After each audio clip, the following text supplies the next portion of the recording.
Tonight, unveiling an ambitious agenda to make the Canadian economy tariff-proof.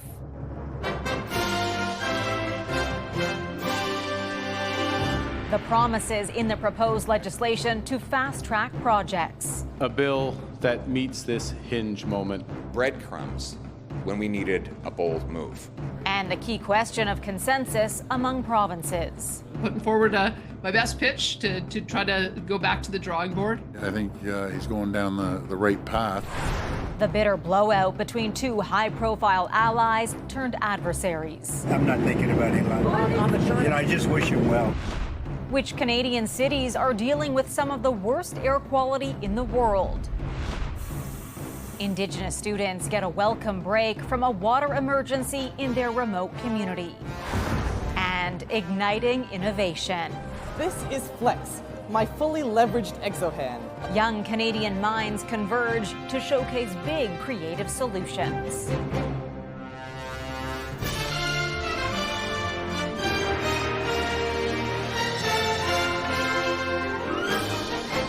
CTV National News with Heather Butts. Good evening. The Prime Minister has unveiled landmark legislation aimed at creating one Canadian economy, a campaign promise born out of trade tensions with the U.S. The bill aims to boost growth by easing the flow of goods and workers within the country. CTV's Rachel Aiello on the plan to fast-track nation-building projects. A bill that meets this hinge moment. New legislation tabled today proposes to make it easier for businesses to sell to consumers across the country by recognizing provincial standards such as energy efficiency for washing machines or organic certifications on foods as federally equivalent. With the One Canadian Economy Bill, we are aligning federal rules and regulations with those from the provinces and territories, helping to create one market, not 13. The bill also seeks to improve labor mobility by recognizing provincial or territorial certifications federally, opening up national job opportunities to workers licensed in one part of the country. And the Building Canada Act. The legislation also aims to shave years off the approval process for major projects. The Prime Minister wants to allow Cabinet to decide whether a proposal is in the national interest. Among the factors to be considered are whether the project strengthens Canada, provides economic benefits, is likely to succeed, advances Indigenous interests, and contributes to clean growth and climate goals. For too long, when federal agencies have examined a new project, their immediate question has been why. With this bill, we will instead ask ourselves how. Today's announcement builds on work premiers are doing to bring down provincial trade barriers, motivated by U.S. President Donald Trump's trade war. But today, officials couldn't say how many projects could be unlocked by these changes, prompting criticism that the bill doesn't go far enough to free the flow of goods or resources. It's a small step, but it is breadcrumbs when we needed a bold move. The pressure is now on to try and pass this legislation before the House of Commons breaks for the summer 2 weeks from now. Though the Prime Minister said today if Parliament needs to sit longer to get it done, it should. Heather? CTV's Rachel Aiello in Ottawa. Thank you. Premiers across the country are watching closely. That group of politicians central to the government's plan taking shape. Small businesses are also eager to see how this could work. CTV's Jeremy Sharon with those whose livelihoods could depend on it. In small businesses across the country, the impact of trade barriers is obvious. It's really challenging when you can only ship within the confines of your provincial borders, and especially here in Saskatchewan where we don't have a lot of people. But for the Saskatoon distillery, Ottawa's new bill could lead to a big boost in business. What it would mean is that we would have the ability to ship into other areas. It would allow us access to more customers because there's nearly 40 million people in Canada, only 1 million in Saskatchewan. Eliminating federal barriers is a step Prime Minister Mark Carney has committed to. But premiers will play a large role as well. Some have already taken the same steps and signed interprovincial trade agreements. This is a good thing. $200 billion back into our economy, increase the GDP by 5-6%. That really helps everyone. There is work happening with most, all of the provinces to get rid of our own barriers to real free trade from coast to coast to coast in Canada. A team approach is the focus. I'm rooting for all of my provincial neighbors. I want to do everything I can to support them, and I think that that's the spirit that will prevail. But there is pushback when it comes to the major projects bill. The Assembly of First Nations says it will hold emergency meetings to discuss the bill's implications, citing deep concerns about the potential impact on consultations with First Nations. Heather?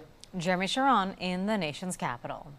As the federal government looks to bolster internal trade, BC is making a big push to attract American medical staff to that province. If you want to care for others in a place that cares about you, come to BC.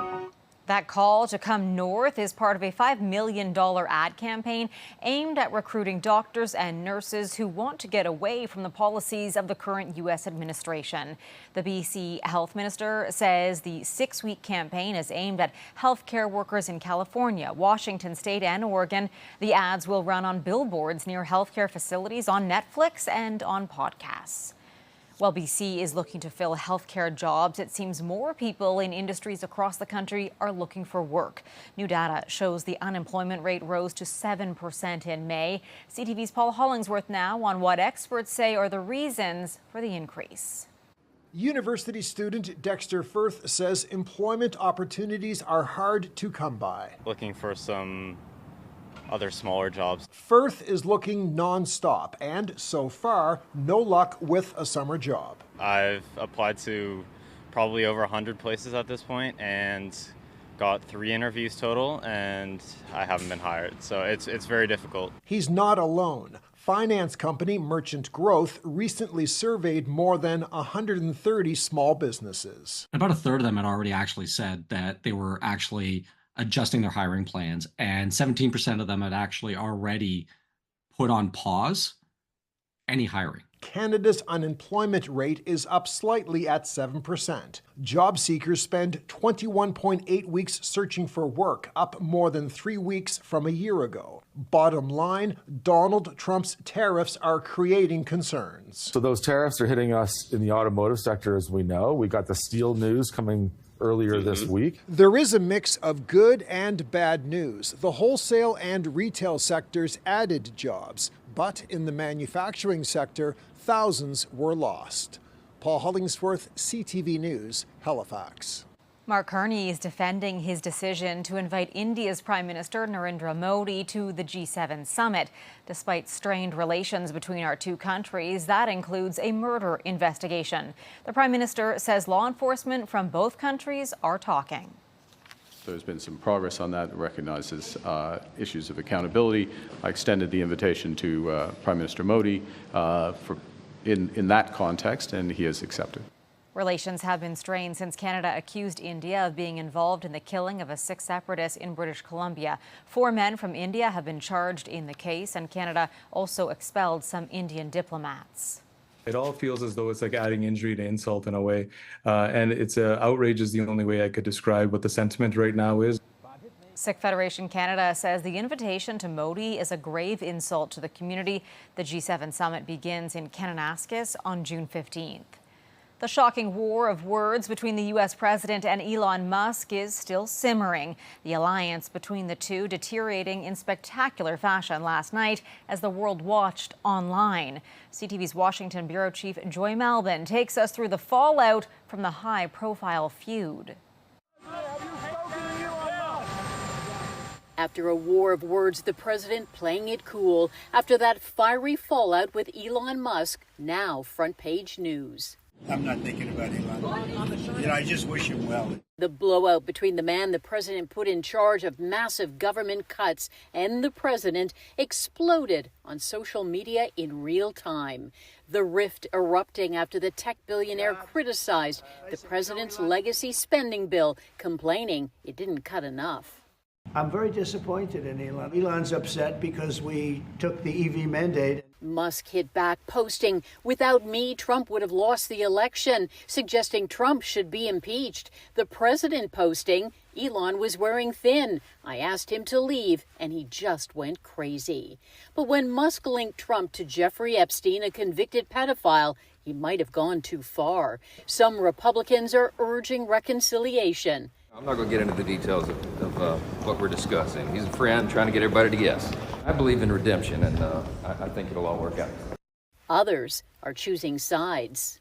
People trust the guy who can land rockets backwards more with the math than they do the politicians. It makes us think how we look around the world. You got the president and the world's richest guy in this pissing match. And former Trump advisor Steve Bannon on his podcast demanded Musk be investigated for drug use. President Trump tonight should sign an executive order and seize SpaceX tonight before midnight. After a messy meltdown, both men seem to be trying to tone things down in what's become a huge distraction from the president's political agenda. Heather? Washington Bureau Chief Joy Melvin for us tonight. Thanks. A case that became a flashpoint for tensions over Donald Trump's immigration policies has taken a new turn. A man who was mistakenly deported to El Salvador is being returned to the U.S. but is now facing criminal charges. Our government presented El Salvador with an arrest warrant, and they agreed to return him to our country. U.S. authorities allege Kilmar Abrego Garcia was part of a human smuggling ring. The Trump administration was ordered by the Supreme Court to facilitate his return after he was deported as the result of an administrative error. In Saskatchewan, the premier says 2 people have been charged with setting wildfires in his province.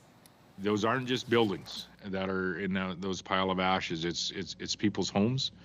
It's a lifetime of memories and history. Scott Moe says one of those charged is accused of starting the fire that is fast approaching the town of La Ronge and has forced out 7,000 people. Moe says most of the wildfires were started by humans. Now residents of Candle Lake are preparing to leave as Saskatchewan's largest fire is nearing that community. Saskatchewan and Manitoba are both under states of emergency and about 33,000 people have fled the flames. Across Canada, there are 212 active wildfires, with nearly half of them burning out of control. Smoke from those wildfires causing problems across the country and beyond. You can see smoke spanning from coast to coast and deep into the U.S., a problem that will stretch over the next week at least. The situation prompting Environment Canada to issue serious air quality warnings in several locations across the country. As CTV's Heather Wright reports, it's so bad in Toronto and Montreal, they're now listed as having some of the worst air quality in the world. A thick haze hangs over Toronto as wildfire smoke slowly drifts across parts of the country. Doesn't make you want to walk around too much outside. It's a similar story in Ottawa, Montreal, and across large swaths of Ontario and Quebec. Those most at risk are being told to stay inside. That includes those over 65, pregnant people, infants, and anyone with chronic or existing illnesses. If you're someone who's battling a respiratory infection at this current time, maybe it's a little bit of a cold or it's a lingering cold, they could be exacerbated and, this cold could get worse. But as climate change makes wildfires more severe and common, experts caution everyone should be mindful of the air quality outside. It all adds up, definitely. Our body feels it, and it does respond with inflammation inside the body. Not a good thing, but in the grand scheme of things, if it's temporary like this, it'd be hard to detect. According to air quality technology company IQ Air, Detroit, Toronto, and Montreal had the worst air in the entire world today. No amount of smoke is good for you. I mean, it is absolutely, everybody feels it. Only a few see the flames, but millions smell the smoke. And while for many, the smog and haze are temporary, for those fleeing the wildfires, the impact is devastating. Do you know when you'll be able to go home? I don't know. I don't have no idea. Members of the Deer Lake First Nation in Northern Ontario have been living at this Toronto hotel for a week. Not sure when they'll be home or what will be left when they return. Hectic. A lot of people are worried about their homes. Here in southern Ontario, Environment Canada says the smoke will start dissipating overnight, but is expected to return at some point tomorrow. Heather Wright, CTV News, Toronto. Coming up, a community water crisis. It was really hard. I couldn't take any showers, and I had to go to school to brush my teeth. The renewed calls to help the flow of a vital resource in remote communities.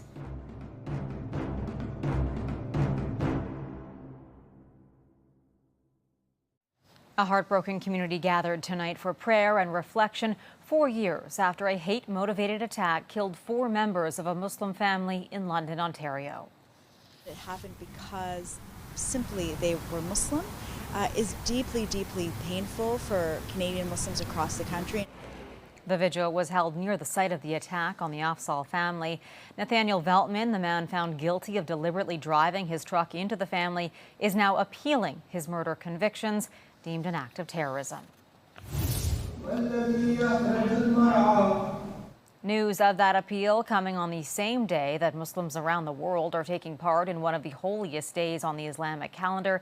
Eid al-Adha, also known as the Festival of Sacrifice, marks the climax of the annual Hajj pilgrimage. A state of emergency over a water crisis in a remote community on Quebec's northeast coast of Hudson Bay is finally over after 3 months of hardship. But a permanent fix won't come until September. A group of students from the community is now visiting Montreal, where CTV's Geneviève Bushman caught up with them to see how they've been coping. High school students from Pevernatook are splashing around touring Montreal, here on a 6-day school trip filled with activities and abundant water, something they've been missing at home in the north. Oh, I've been using water a lot lately. Been showering so much. The water crisis in their Inuit village broke out in mid-March. A pipeline connecting the pump station to the water treatment froze, forcing supply to be trucked in at a trickle. It was really hard. I couldn't take any showers, and I had to go to school to brush my teeth because there was water in school sometimes. It was really hard. The hospital ran out of water. Gastrointestinal diseases spiked. Lisi Osak is the student's Inuktitut teacher. She says hygiene became a major issue in the community. They have to melting the ice from outside to flush the toilet. Pevernatook declared a state of emergency after firefighters struggled to put out a house fire. Finally, last month, a temporary pipeline was installed. But the mayor issued a warning urging people to avoid passing over the exposed line with skidoos. After it was severed, it had to be repaired. Governments have promised to do better to provide clean running water to communities in the north for years. This crisis renewed calls for more resources for basic needs. Nevi Kado is 13 years old. I would ask to put water pipes under the ground for unlimited water, and I would ask for the roads because the roads are really bad. What's been the best part about being here? Shopping. But for now on this trip, the students are just teens, enjoying a few days away from home. Classes are out in Pevernatook, the school year cut short by the water crisis. Geneviève Bushman, CTV News, Montreal. Still ahead tonight, the daring stunt that has this Hollywood legend cruising into the world record books.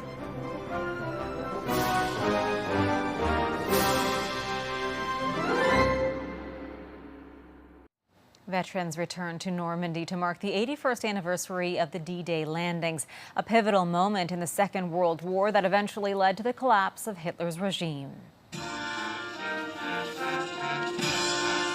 Tens of thousands attended the commemorations, which included laying of wreaths, flyovers, and remembrance ceremonies.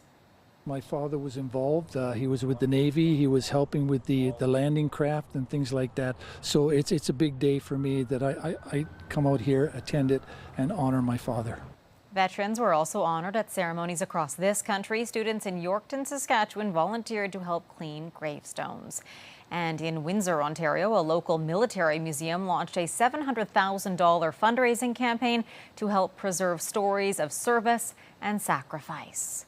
A renowned sports star will soon be referred to as Sir David Beckham. The former soccer player and global celebrity will be knighted as part of King Charles' birthday celebrations this month. The retired captain of England's national soccer team is being recognized for his football career and his contributions to British society. His wife, Victoria, will be known as Lady Beckham. And Tom Cruise holds box office benchmarks, and now he has taken a dive into the Guinness Book of World Records. Cruise claimed the title for most burning parachute jumps. He made 16 thrill-seeking leaps with a flaming parachute while filming Mission Impossible: The Final Reckoning, which came out last month. Wow. Still ahead, Canada's whiz kids. Meet the young minds shining bright and shooting for a big prize at a nationwide science fair.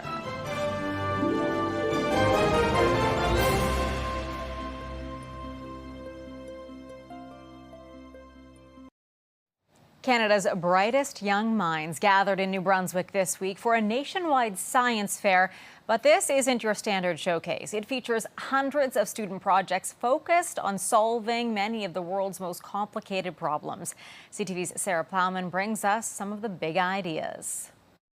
Step inside and witness the potential. This is Flex, my fully leveraged exohand. A robotic hand that can be remotely controlled with a camera. This type of technology could one day be used to perform tasks that are too dangerous for humans, such as disarming a bomb. How about a robot that mimics a sea turtle and uses AI to monitor threats to aquatic environments? I've utilized AI models to detect the coral bleaching as well as the invasive species, and I'm working on adding more in the future. Or a project to make fish feed for aquaculture by growing microalgae with recycled fish bones, eyes, and tails. And this microalgae is rich in omega-3s. Nearly 400 whiz kids from across Canada came to Fredericton to compete at a national science fair.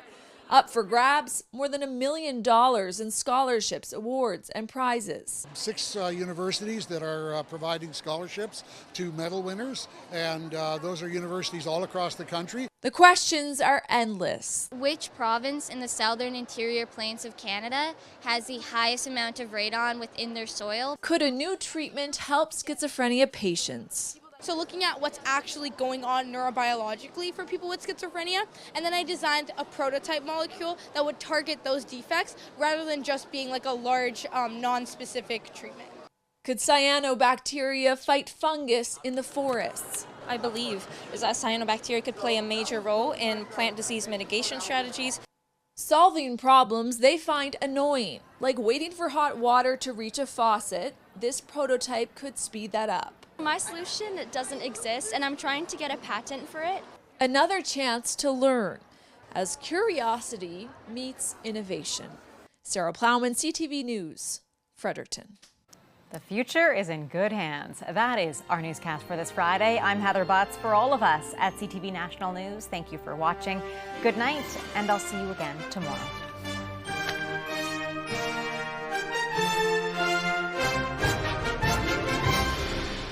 CTV National News, Canada's #1 newscast.